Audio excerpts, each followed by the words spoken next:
Hi, I'm Mara Webster within Creative Company, and thank you so much for tuning into one of our talks today. I'm so thrilled today to be talking to the team behind the wonderful new Netflix movie Nightbooks. We're joined by David Yarovesky, who's the director of the film, and Krysten Ritter. And David, I wanted to start with a question for you because I think that you've done such a fantastic job in the way that you've approached finding the tone and finding the voice of this movie, because I imagine there's such a unique challenge to telling a horror story which never shies away from leading us into that tension, into that suspense. The fact that we have a central character as a witch who we know has killed children. And at the same time, it still works for a young adult audience and for kids without ever shying away and being patronizing towards them. So in terms of directing the film and figuring out that tone and voice, what were the unique challenges and aspects of figuring out the creative vision of it?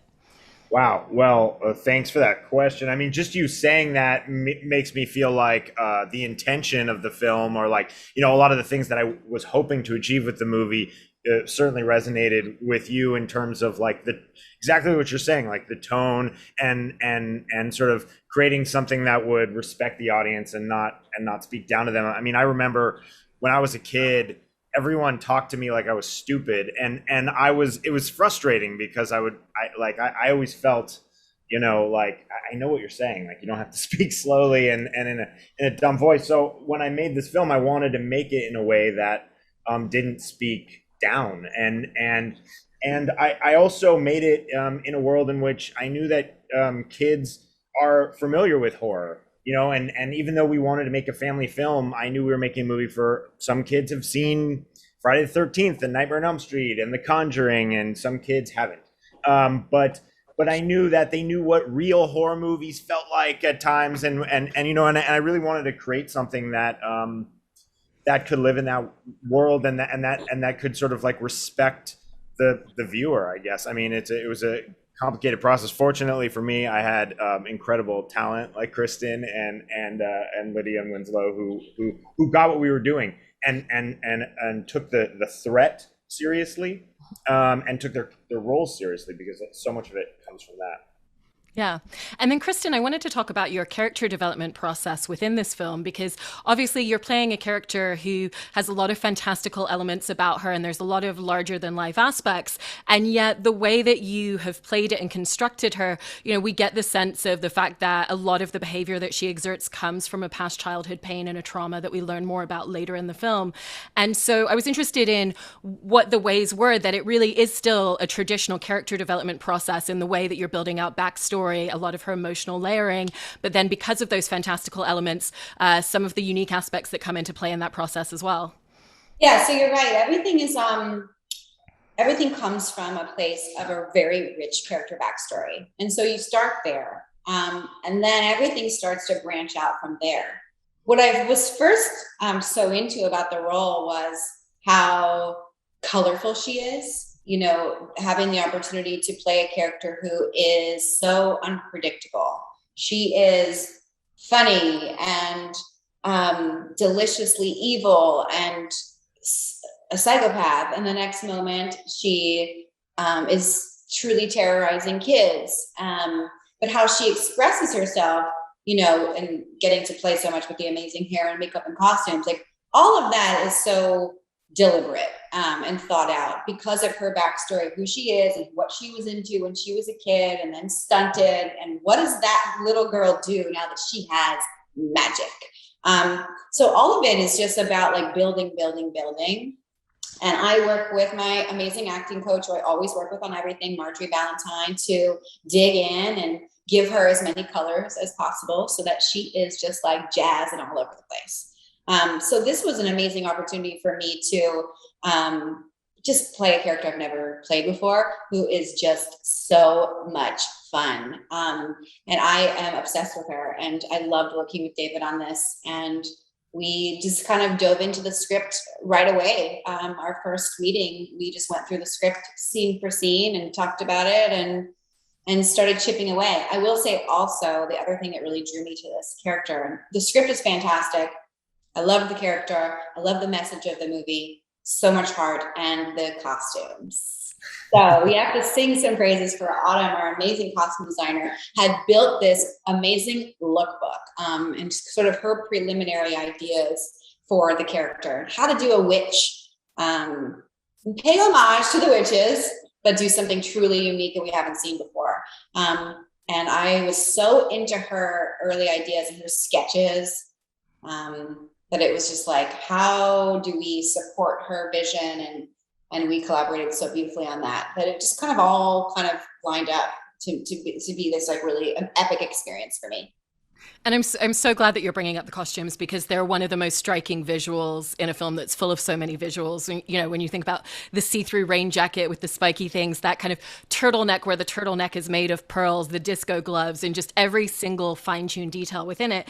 And I think to your point as well, where you're saying that it's paying homage to like who she was when she was younger, mixed with the, you know, the witchery of her as well. And so for both of you, was really interested in how you finessed and found a lot of those details in a way that it's always adding layers to character.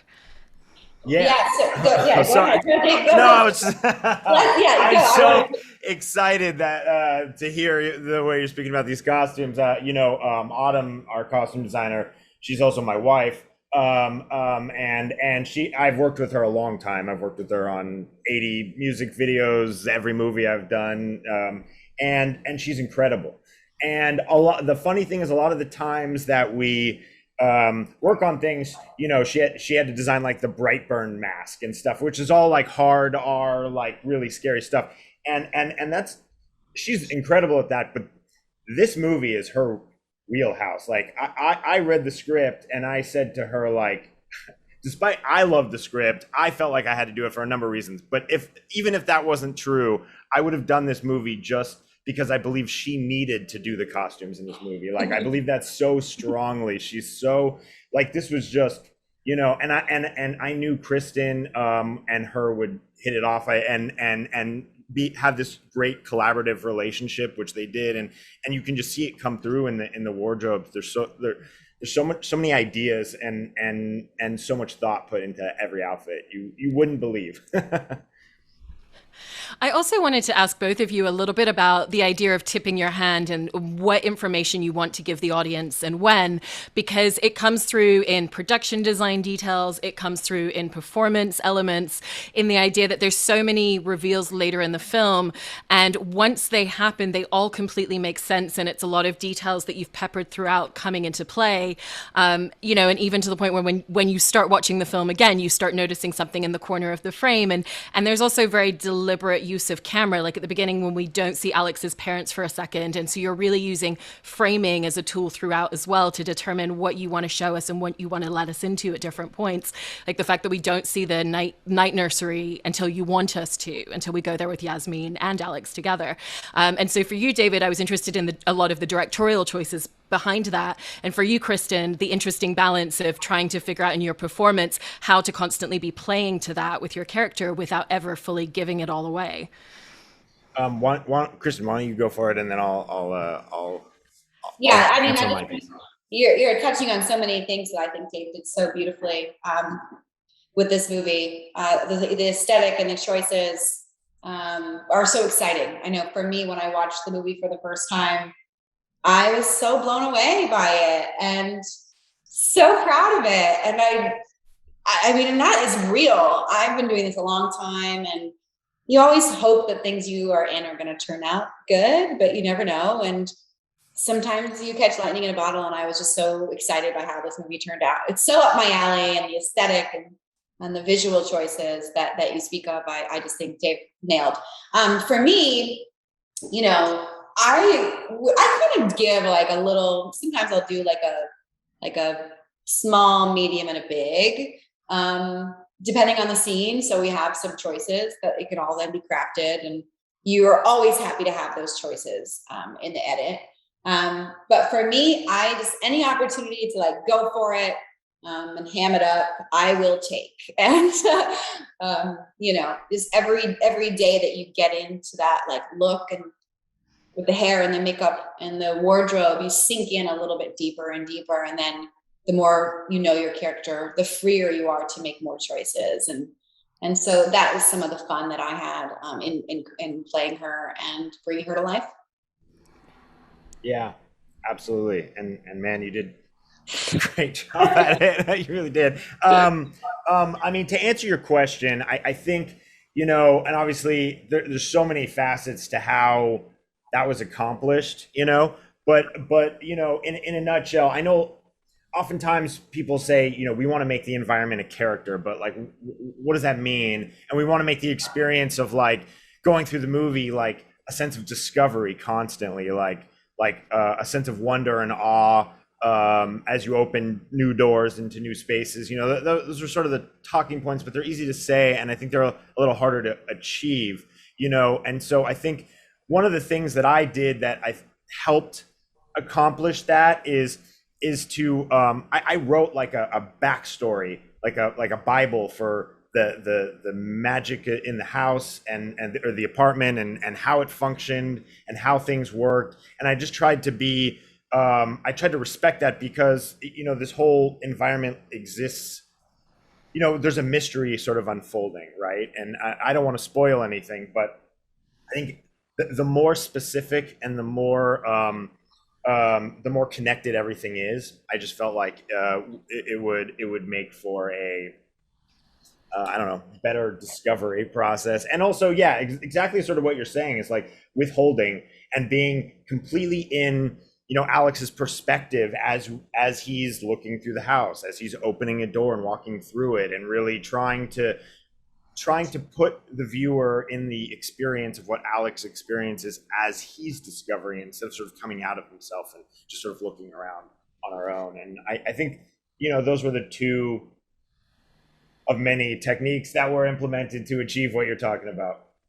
And with the fact that you're bringing up Alex's perspective as the window into the story, it's not just that we learn information when he does as a character, it's also wholeheartedly the way that you've made your camera choices and the angles that you use for us to see that. Like when we get into an elevator, the camera's at a really low angle because we're seeing what he sees at his particular eye level. And even going back to that idea that we don't see his parents immediately in that first frame, it's exactly the experience of being a kid and hearing your parents talking about you and being outside of the room.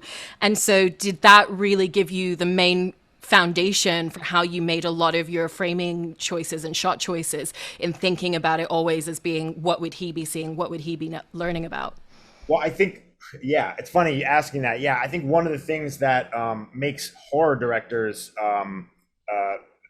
really great directors to break out into other genres is that one thing we learn early on is how to put the viewers in the perspective of someone. Someone walks into a scary house, or all the power goes out, and we want to be in that person's perspective, wandering through the dark, worrying for them, and it's and as you take that and you sort of extrapolate that, in a movie like this, the more we're in Alex's perspective, going through, discovering, making the discoveries, the more exciting it'll be. I always feel like movies are a dream.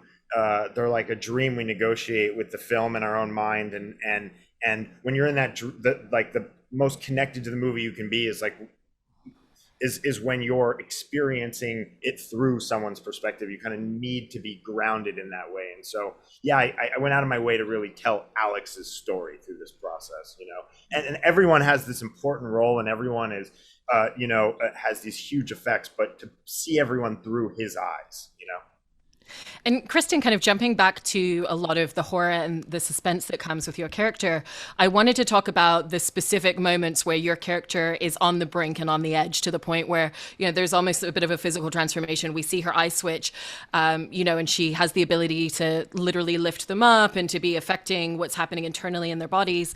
Because what's so fascinating when you step back and look at those scenes is the fact that it is performance driven. This isn't a film that's relying on CGI and visual effects to concoct what's happening within the magic. And so it really lands on your individual performance in that moment as to what that energy and what that tone is. And so there's a couple of moments like that as well. And yet you also find really different ways to play, in essence, almost the same action, but with a really different emotional track that fits the context of the wider scene. And so what was the journey of really navigating and figuring out your performance in those specific scenes in that way? Yeah, just finding the truth of it and always finding different colors. You wanted in order to be unexpected, you can't do the same thing again. And in order to keep everybody on their toes, you know, she's a larger than life character, but you always want that to be based, you know, in the world. I had a lot of, you know, freedom with this character because she is larger than life and she is so selfish and so self-involved and like lives in this apartment and has magic. So it was an opportunity for me to also like really ham it up and and kind of go for it.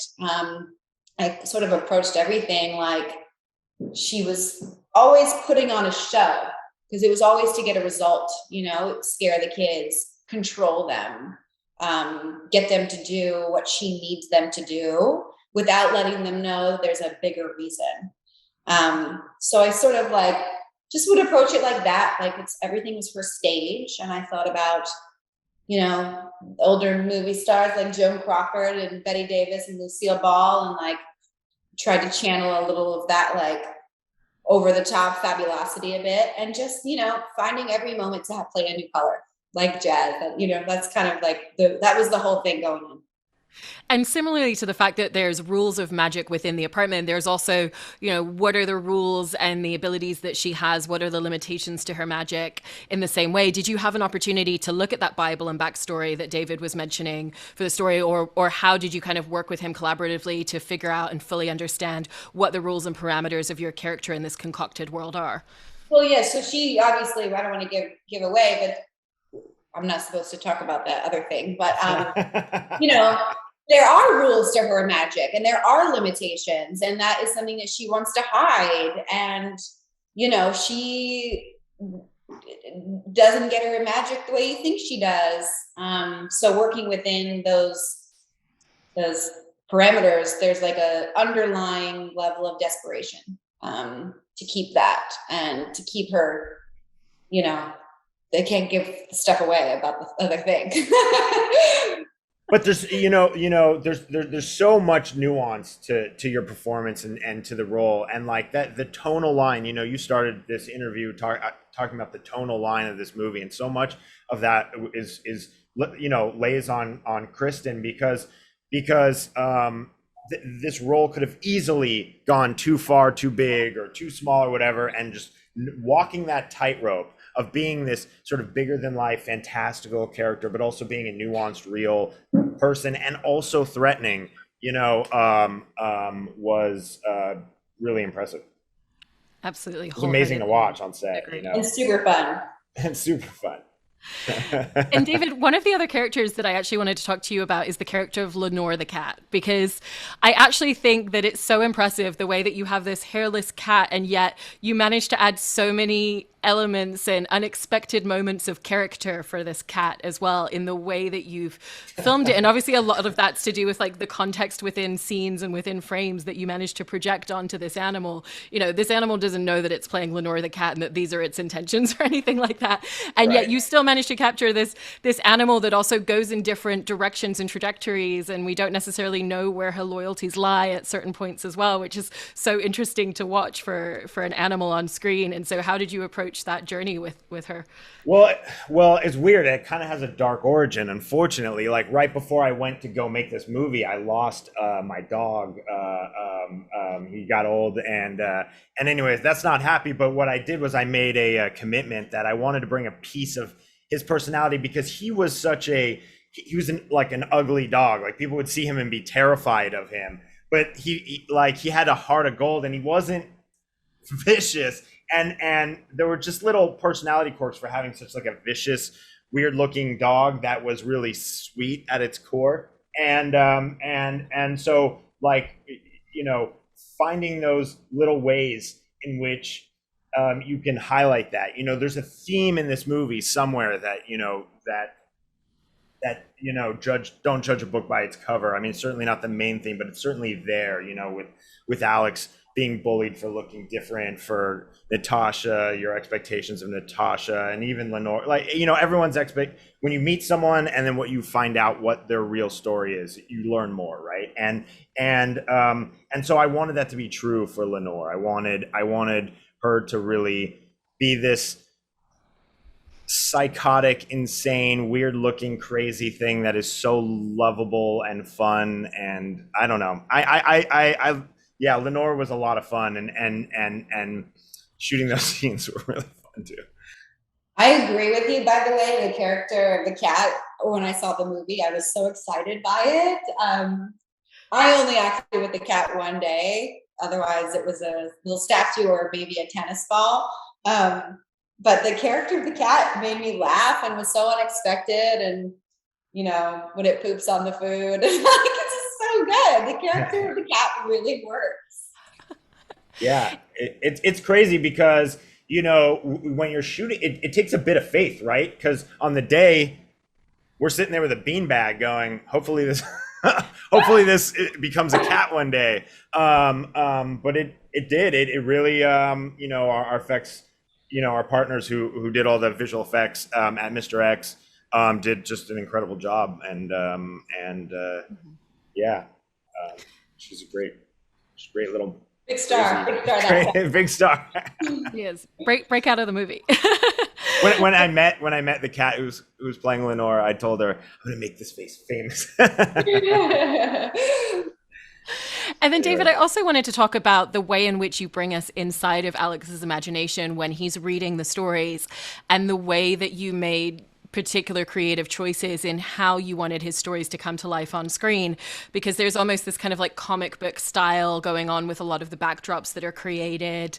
And then, obviously it's a different tone of performance, but it's that drunk history idea where he's reading the story and delivering the dialogue of the characters, and the actors on screen that we're seeing are miming to it. And did you always know that you were going to end up leaving his delivery of those dialogue moments in it? And what led to a lot of the visual choices in mapping out how you wanted to bring us into his imagination in that way? Yeah, I mean, this was actually the biggest challenge of me with the movie, because the book, it's almost anthology-like, where it would just go into a story. So the A story would pause, and you would start this short story, and then the first script I read sort of followed in that. And I was incredibly concerned about the nature of stopping the A story and telling this secondary story. And so we started coming up with ideas on how to make each one of these stories that Alex tells a trial. And obviously the first one is for death. Like, tell a good story or you die. And then the next one, was a heist. I don't want to get into what each one of them are, but just building conceptually the idea of, like, I'm going to tell a story, and it's going to be a set piece. It's going to be a tension set piece of, like, whether I live or die was just difficult to conceive. I mean, there weren't many options to, like, look at as, like, how has someone else done this before? I don't, there were very few references, and then speaking to the actual visual style, I always wanted to have Alex, the things that Alex loved, be an influence over the visual style of the stories that he tells. To see how, like, a creative weirdo like me grew up on, Sam Raimi's movies, and then somehow, without even me meaning to, there's a hint of his influence in my work. And I sort of wanted to make some weird statement like that. But I also got to shoot in, like, the entire time we're shooting, we shot the entire movie in the way that you shoot movies, standard narrative filmmaking. And then the last 3 days, we shot these stories, and suddenly we're shooting, sort of a little bit more avant-garde, and a little bit more like a music video set, and so it sort of blew everyone's mind to start shooting in that way. But I at least got to sort of flex that sort of, like, I don't know, weird visual style of impressionistic, filmmaking, as opposed to just, like, purely narrative. But it was fun. It was fun to sort of, reactivate that muscle, because I haven't really done it in a while. Yeah. And Krysten, I have to ask you about what you decided to concoct and imagine for the way Natasha spends her time every day, because in the movie there's two different doors out of the apartment, and we learn a little bit more about what's behind one of them, but we don't necessarily ever fully know what's kind of behind the other one, or where's she going throughout the day when she leaves the apartment a lot of the time. And so I was interested in what what was necessary for your performance to really think about and develop in terms of where she's going when she leaves the apartment every single day as a character. It's so funny because whenever we talk about like, I'm like, we have to do a sequel so we can go see what Natasha's doing. What the hell is she doing when she leaves the apartment? But, I imagine that she's doing something very fun and, embracing her magic and her freedom that comes with it. And, she is larger than life. I bet she is, going around. Maybe she's seen a couple fashion shows to get some ideas, and I don't know what she's up to, but it's definitely good. Buying some of those great outfits. Totally. And then for both of you in the journey and the process of making this film, what did you find were the biggest creative challenges for you? Go for it. Yeah, for me, this was a creative smorgasbord. So I absolutely loved it and just relished in the opportunity to play this character and to have the looks. And, on a personal level, this is my first job I did with my baby. And so that also comes with a lot of challenges. It's not like the old days when I could just throw some t-shirts and my boots in my bag and go. And everybody on this movie was incredibly supportive. And at one point I got a call from one of the producers, Marianne Waterhouse, and she was like, how can I help you? Do you need any extra hands this weekend?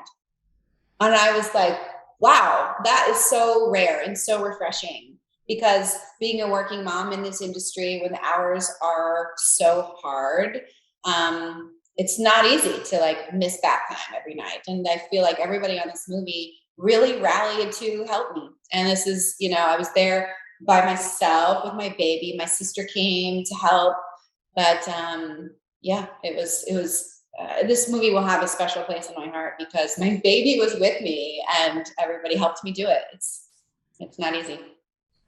Yeah, I this movie also has a special place in my heart. It feels like this it feels like this weird dream. Like filming feels like this weird dream, when we were shooting it was like pre-vaccine COVID, like it was real early. When I went to Canada, it was June, July last year, I started prepping the movie. And so the whole process, making movies is hard just in general. It's just a hard thing to do. And then COVID is sort of like tying your arms and legs, together behind your back, and also like putting like a plastic shield over your face so that your vision is like distorted 20%.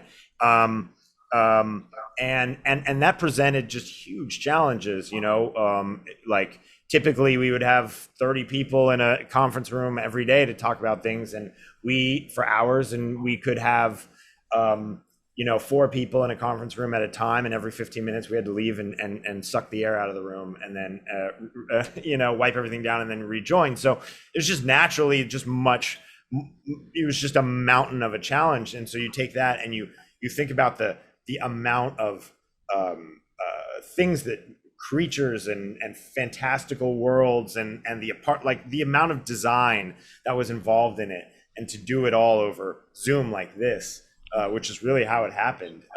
It feels like a dream. It feels like I didn't even do it. It feels like I role played it, like I'm playing some video game right now. I'm sitting in the same seat that I prepped the movie in, that I edited the movie in, that I did all of it, like everything was right here with it, so it feels like a role-playing game, kind of. It's strange. Well, I feel like with everything that both of you have talked about in terms of really trying to figure out that balance and what the voice of this movie was going to be, that you've landed on all of the choices that bring it to such a special place. And I'm so excited for audiences to see it. Thank you so much, Krysten and David. Thank you. Thank you so much.